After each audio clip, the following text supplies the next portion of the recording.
What's up, guys? It's Rain City MMA, your boy Bryson with Joey. And today we're breaking down UFC Fight Night, De Ridder versus Allen in Vancouver, Canada. And it's kind of cool because Joey here is going to be there in person, guys. It's going to be lit, guys. Let's break it down and let's get into it.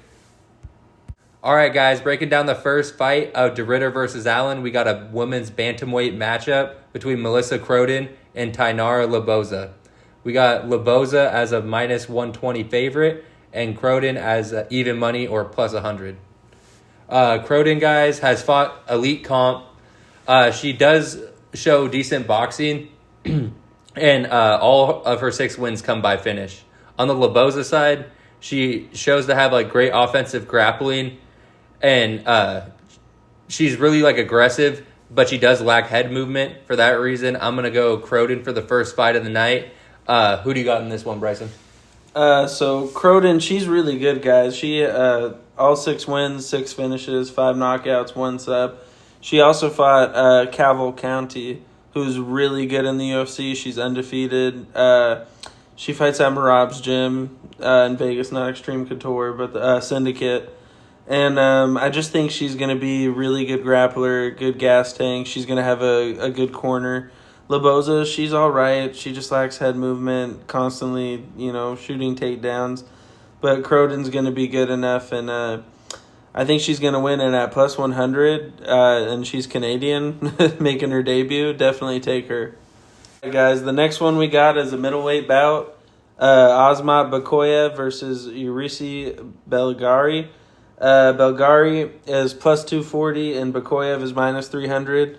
Belgari, obviously, you guys know, he's Alex Pereira's main training partner, if you didn't, though. Bakoyev, he's really good. He's come in the UFC, taking it by storm. I actually think he's fighting down in competition to his fights. And I don't know, guys. Coming out at minus 300 and Belgari plus 240. Bakoyev at minus 300 is a steal. We're putting him on the parlay. Nasty ground and pound, throws a ton of volume. Has a 61% striking accuracy. Belgari, good kickboxing style, gasses out quick and just low fight IQ. His kickboxing style doesn't translate like Pereira. Bakoyev's going to come in, take him down, if not, knock him out on the feet. Bakoyev at minus 300 is a steal. Who do you got, Joey? Yeah, guys, I'm high on Bakoyev. I just think his offensive grappling is a lot. His wrestling... he lands 2.59 takedowns per 15 minutes, guys. He's a monster. Bulgario, on the other hand, I'm sorry I butchered that name, but he does throw some great low kicks. I mean, he's Pereira's training partner, so you gotta, know that. He puts his combos together pretty well, but the one thing he does struggle with, guys, is wrestlers, and that's all Bakoyev is. He wants to walk you down and just pressure you nonstop. And guys, 16 out of 20 wins come by finish. Bakoyev's the real deal, and that's why he's on the parlay. Lock it in, guys, and let's get into the next breakdown. All right, guys, next up, we got a women's strawweight matchup between Ravina Oliveira and Stephanie Luciano. Oliveira at a plus 255 dog, and Luciano as a minus 325 favorite. Guys, Luciano shows solid takedown defense and has some pretty sharp boxing. On the Oliveira side, all 7 of her wins come by finish, and she has high-level wrestling and times her takedowns extremely well. On this fight, I'm going to just pick Luciano. I think she's a little bit more durable. She has a little bit better gas tank, and I could see her getting the win here, probably by decision. But who do you got in this fight, Bryson? Originally I was picking Luciano, but after seeing the odds at minus 325, I think I'm going to have to go Ravina Oliveira here.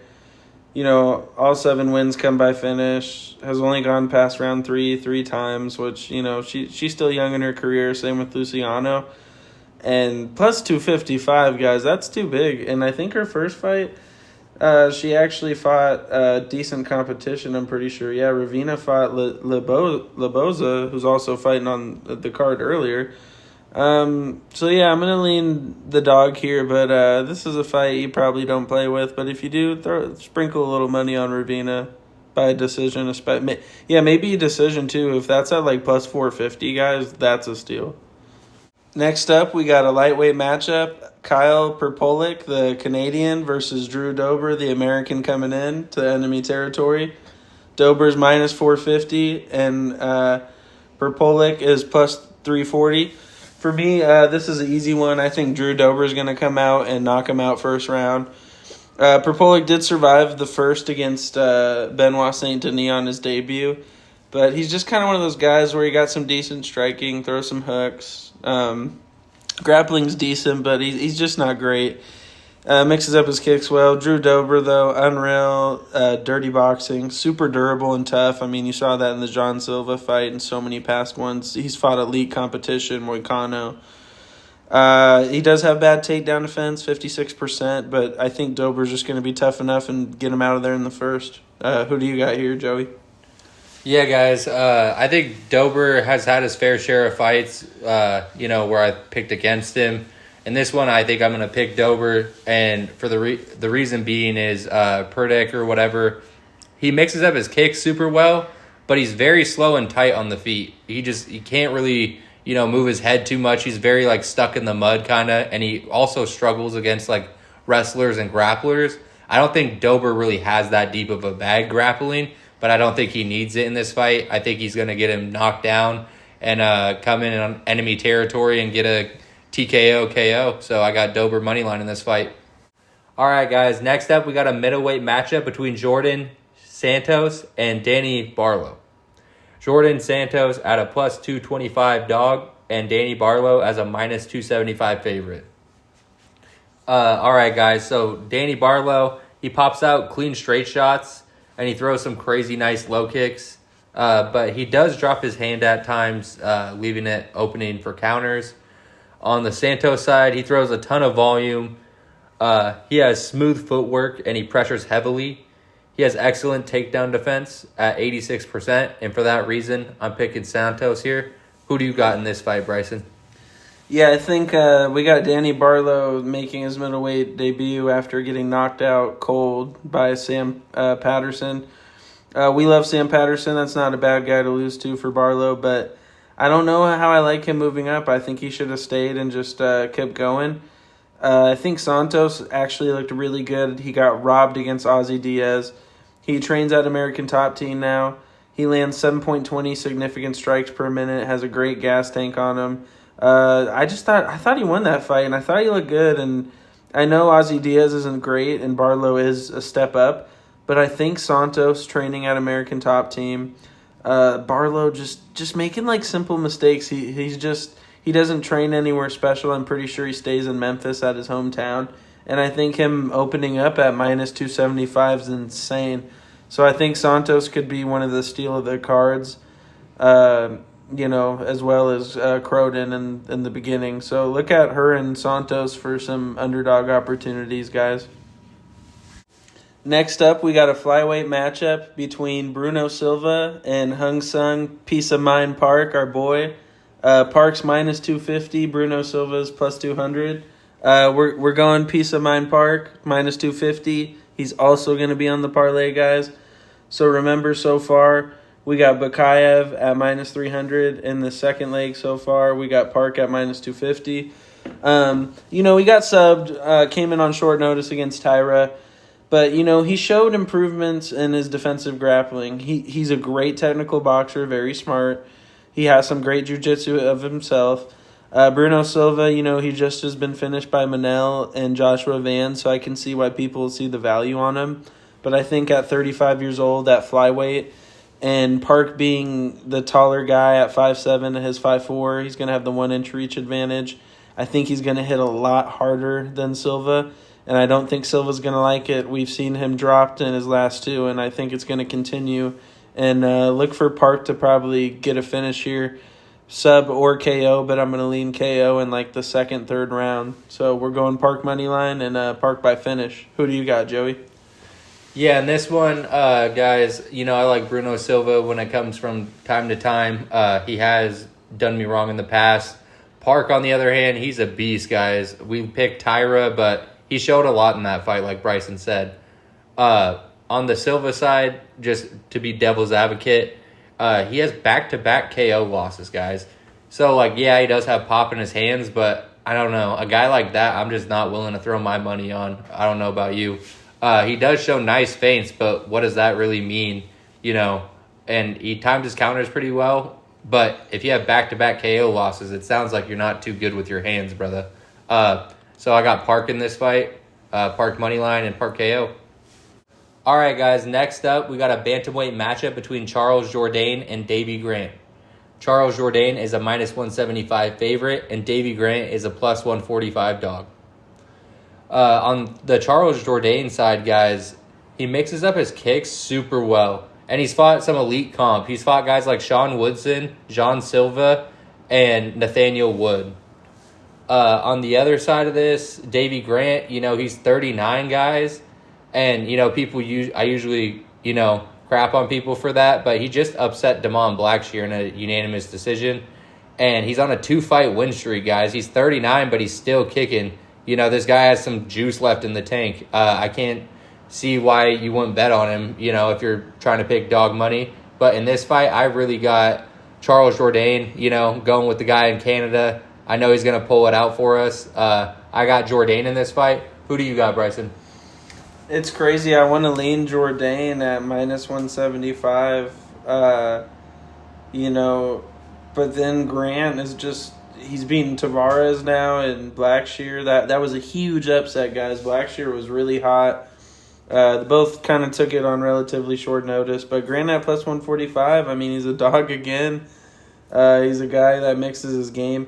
That guy attacks at all levels. He has 20 shots at the head, body, kicks, everywhere. Decent jiu-jitsu as well. Jourdain has really good jiu-jitsu. He likes to come forward, comes very aggressive, in and out, popping. But I'm going to lean towards Grant probably as the dog, but I like Jourdain too. It's a tough one.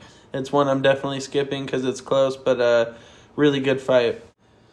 Next up, we got a fun lightweight matchup, Kyle Nelson versus Matt Frevola. They got a lot of Canadians on this card and a couple of Americans versus Canadians. Kyle Nelson, he attacks at all levels, mixes up his kicks well. They're pretty powerful too. He got some snap to him. 4 out of his 6 losses have been by finish, so usually you got to put this guy out. Matt Frevola, this guy is crazy, man. He just comes in. Chin has disappeared as of late, though. He wants to make the fight chaotic, times counterpunch as well. I think Frevola coming at minus 125 and Nelson's plus 105, guys. Nelson dog money in Canada.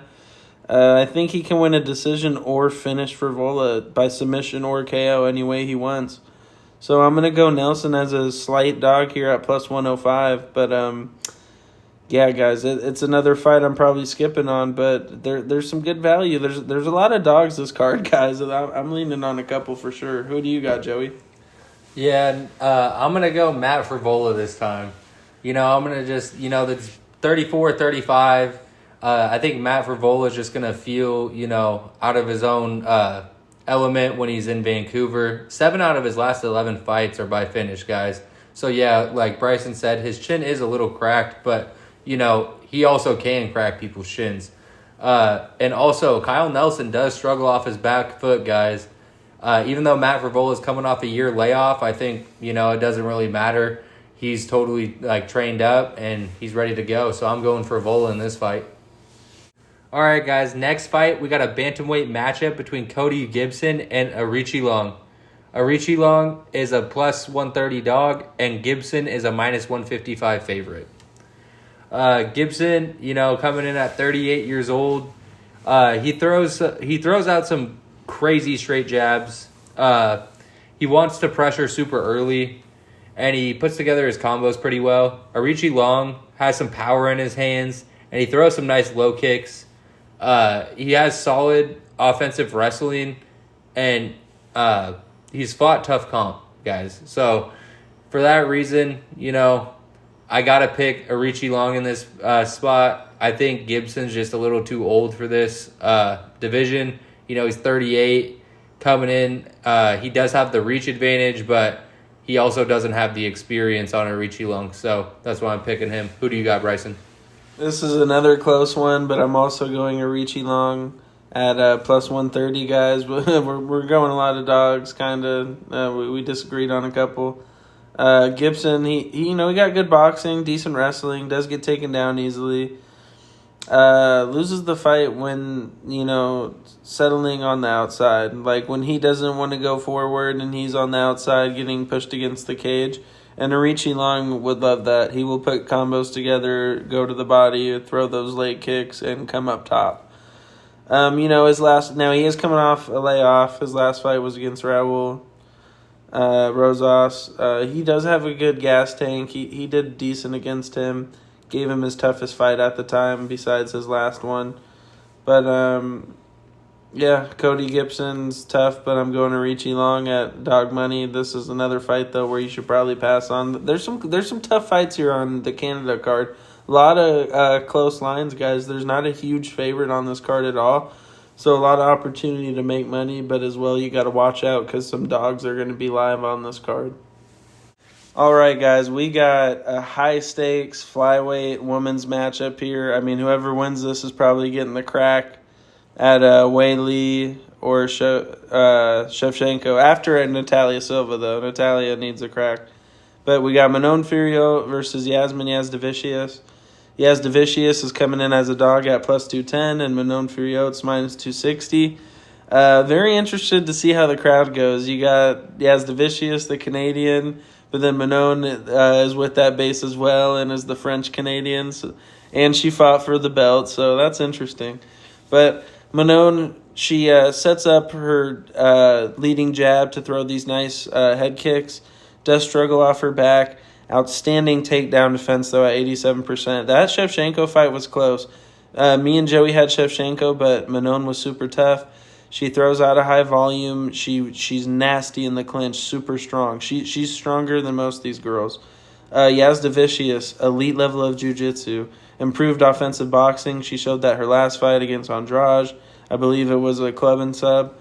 Great wrestling, lands 2.61 takedowns per 15 minutes. I mean, this is going to be a tough fight, but I'm going Manon money line, and she's going to be our last leg, guys, at minus 260. So remember, we got Bakoyev minus 300. We got the other leg is Park at 250, and then Manon at minus 260. So lock those three in, and she's also going to win by decision. Lock that in. I think Yasmin will be tough enough to survive, and Manon's going to dominate. Who do you got, Joey? Yeah, I'm so excited to see this fight, guys. It's going to be crazy. Fiorot, she has devastating takedown defense at 87%, and that's where Jazzy Vicious really strives. Her scrambles are insane. She transitions super well. On the Fiorot side, she puts on like a super fast pace, and she has fought the best of the best. And her lead jab and her nice right head kick is insane, guys. I think she's going to notice Jazavicius on the ground, and she wants to get her to the ground. But Fiorot's going to be stronger in the clinch, guys. She's going to hit her with the elbows, the knees. She's going to be able to dominate her. If she gets on the ground, I think she's just going to either hit her with, some crazy stuff and stand back up and take advantage of Jazavicius, or just hit her with one of those crazy head kicks. But I do think Fiorot by decision is very live. So I got Fiorot and Fiorot decision. All right, guys. Next up, we got a bantamweight matchup between Marlon Chito Vera and Amin Zahabi. We got Zahabi coming in at a minus 125 favorite and Vera at a plus 105 dog. Guys, I'm so excited to be able to be blessed with the opportunity to go to UFC Vancouver. It's going to be insane. I've never been to Canada at all, and I get to experience, UFC outside of the U.S., which is going to be crazy. I get to see Fiorot, who's fought for a belt previously, and Chito Vera. Guys, it's going to be crazy. I'm going to have a little vlog for you going too, so I'll post that when I get home. But let's get into the breakdown now. So, as I said, Chito Vera has fought for the belt before against Sean O'Malley. He works through the body a lot and throws nice low kicks. He is a pretty good counter puncher. But guys, Zahabi, he wants to constantly stay in the fight. And he pops out a crazy smooth jab, and his ground and pound is next level.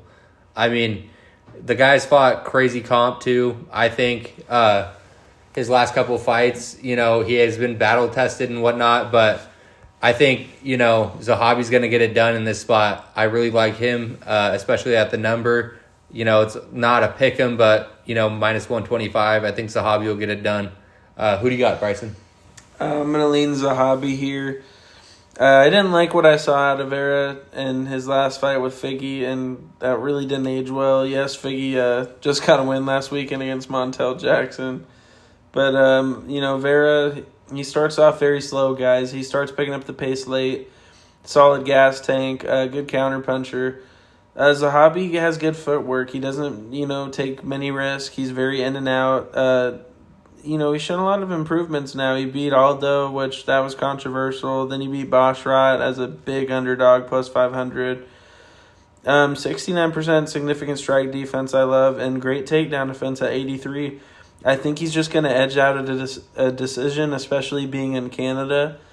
And I think Zahabi's going to get the hometown lean, and I'm guessing a 29-28 where Vera wins the third, but Zahabi wins the first two. All right, guys, we got the co-main event in Canada here. Kevin Holland, welterweight matchup versus Mike Malott. Kevin Holland's coming in at a plus 105. Mike Malott is minus 125.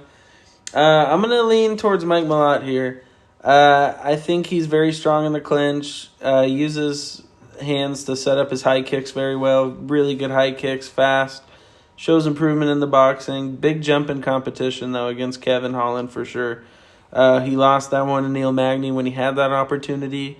Was up the first two rounds, dominated, and then just kind of gassed out and didn't have that dog in him. Got finished by Magny. But Magny, you know what? It kind of aged well because Magny's on a 2-fight win streak looking pretty good. He's a dog at his old age.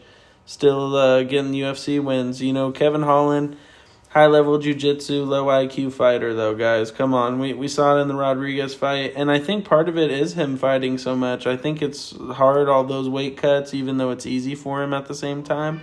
I just think it adds up after a while. He's tricky in the scrambles and has 50% striking accuracy.